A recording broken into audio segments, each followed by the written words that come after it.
Are you still making water by going to your purifier and depositing blood into it? That has to stop, especially if you're working towards your very own buggy and ornithopter. I did this as a solo player, and the one thing that helped me tremendously here is the Fremen Death Still. It's this little thing. You put a corpse into it. Yes, we can now pick up corpses, and in 1 hour, I'll get 25,000 water from this. The good thing is that in that 1 hour, I can do whatever I want. I don't have to keep collecting the blood to go back to deposit the blood, to keep collecting the blood to go back to deposit the blood. I can do resource runs, servogs, whatever, and if I then return after that hour, I'll have 25,000 water that I can use for crafting, put a new corpse in, and do the same. The main thing that held me back from getting my buggy was not having enough water to make the iron, to make the steel, to make the cobalt paste, everything I actually needed. And that gets amplified towards the ornithopter because you need 70,000 water to make that one. And if you want to be really crazy, you build 50,000 water storage, throw your blood purifier out of the window, and just put 2 of these death stills out so you get every hour 50,000 water. Bam. Now don't get me wrong, you could still purify blood on top of all of this, but it's not necessary anymore. Now what do we actually need to unlock the death still? Because this one is going to be a bit tricky. And then how do we fit the power usage requirement, which is actually 200? And where do we easily find all the resources, complex machinery? In order to unlock the death still, you don't need intel points. You actually need to finish quests. And in this case, it would be the first 8 tests, these trials that you keep getting sent to, where the first one is in the Hagerbazan South, and the further ones take you all around the map. Now, in order to find out their locations, you can go into your journey menu and then click on View Trial Location behind me, and it'll give you a hint. Otherwise, there's a Dune interactive map in the description below that could show you the location of every single trial, and also second, third, fourth, so the order you actually need to do them in. My tip here is that you really want to knock out that 5th trial, the 6th, and the 7th in one go. I did the first 4 easily, and then I actually let the 5th lie until I was very deep into the steel era already. Then knocked out 5, 6, 7, and 8 is actually going to be a bit tricky. That is the siege over here. Because number 8 has a little riddle that you need to solve, where you have to match the right symbols to what the Fremen dude is saying on the side. Before you get to that riddle, you need to put the planets in the right order in the 8th trial to even open the door. And this information you get from the all prior trials before. Now we all forget what they actually said. So this would be the planet order to tell them, go 1, 2, 3, 4, 5, 6, 7, and you're in. And then for the next riddle, for the first part, you need bind, dune, and grass. Then for the second one, it's planting, shelter, and downwind, the according symbols you can find on the walls. And for the last one, it's animal, aerate, and soil. But soil in this case means sand. Which leads you to the final riddle of putting the circles in the right order. Now I did play around with this and get it done because it was quite fun. If you want to have it easy before playing around, you turn the inner ring 2 times. Then you turn the middle ring 1 time and the outer ring 2 times. That should be enough to align everything and your companion will say, well done. This will finally unlock the death still for you. Now the death still needs a lot of steel ingots, silicone blocks, and most importantly, that complex machinery. And it also has a 200 power requirement. So in order to power this, I did build myself a good old wind turbine omnidirectional. This wants you to have calibrated servogs and also cobalt paste and the steel ingots. The steel ingots you easily get over in the Jabal Ifrit El Garb, and I'm currently here in the top left corner of the Western Vermilius Gap because that's where all the carbon ore is. For the paste, you can just drive into the rift to easily get yourself the erythrite crystals. But now, how does it look for the servog run and the complex machinery?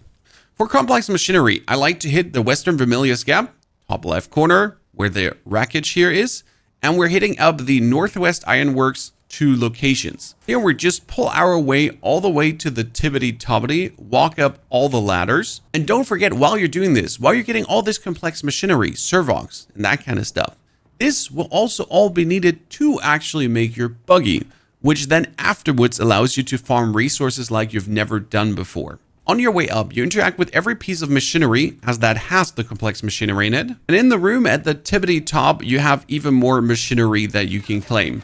This resets chest-wise every 45 minutes. I mean, it doesn't hurt to actually get yourself more blueprints. And the machines itself should be every 30. There's one more in the corner. That gives even more complex machinery. Tons. Generally speaking, any animal base that has any kind of machine in it, try to loot them. Because complex machinery can be had everywhere. Now for Servox and this stuff, I like to cross over. Still, top left corner, Western Vermilius Gap. Here's all my carbon. And you get the Eastern Jumble and also the Pitter's Net. And over there, we're not actually fighting a single opponent. Instead, we're making our way up to the base with a little suspensor leap. And then inside the base, we're rushing through past all these guys to just loot the chest with the Servox. Why would we fight for our loot when we can also just give myself that identification band, run past, and get ourselves all the cool things easily? This gives me also complex machinery, as I said, and even more cobalt paste if I wanted to, plus erythrite crystals. So you can get some of the mats without even going for it. And then you already leave. There's 2 more chests in there. You just gotta build your routine up, and it's night right now, so I don't actually see them very well. And I'm already off to the next base for the next amount of Servox. The maximum amount I've gotten from one run of this has been 80 Servox. Yeah, 80. And in order to build your buggy, you need 21 over there, 21 for this. We need 20 Servox there. This is particle capacitors, another 7 Servox per tread. You get the drift. You'll have to do this 2-3 times to get all your Servox for the buggy. But it's easy as cake. Now, since we talked about the buggy, the particle capacitors I get from my Imperial testing station number 13, which is also extremely close to my home base. Generally speaking, this is probably the best base location in the game. I have the video linked in the description below and at the end of the video. On your way back to your base, don't forget to pick up as much carbon as you can and also load that in the inventory of your bike. And in not even 15 hours, this got me to my buggy and also to my death still. Now I'll say, with the knowledge I acquired in the last day, I could have done the whole thing in 10 hours, even less, solo. Now, since I've been recording the video and talking to you, running around doing this stuff, I have spent some time, and then in the next 28 minutes, I'll just have my 25,000 water. So if you get yourself 2 death stills, you'll just log in the morning, kill 2 dudes close by, collect their corpses, dump them in, come back online in the evening, midday later, 50,000 water. All your crafting needs done. You can just pump out the resources, and while you're playing, you put 2 more. You'll have 100,000 water in that day to deal with. Just like that. This is how the pros do it. This is how the deep desert players do it. They just ignore that blood purifier. At this point, I might as well just disable it because I want to save the 35 power, and I could build myself that second death still easily. One thing I forgot to mention is, at the very end of the 8th trial, you're also getting Ares Pistol. Ares Pistol does 34.5 damage per shot and just uses light darts. If I would now make myself a standard disruptor pistol with iron ingots, the standard disruptor pistol does 10 damage. And what about an artisan smaller pistol? So the steel ingot pistol, that's doing 16.4 damage. Yeah. Ta-da. you get an absolute destruction gun. Just like that, just by doing quests. And you're going to fly through the levels anyways. I'm currently sitting at level 53. Before I started doing the quests and going through the motions, I was sitting at level 42. I just made 11 levels with trial 5, 6, 7, 8. And on the way, I knocked out 1 or 2 quests that I had to do as well.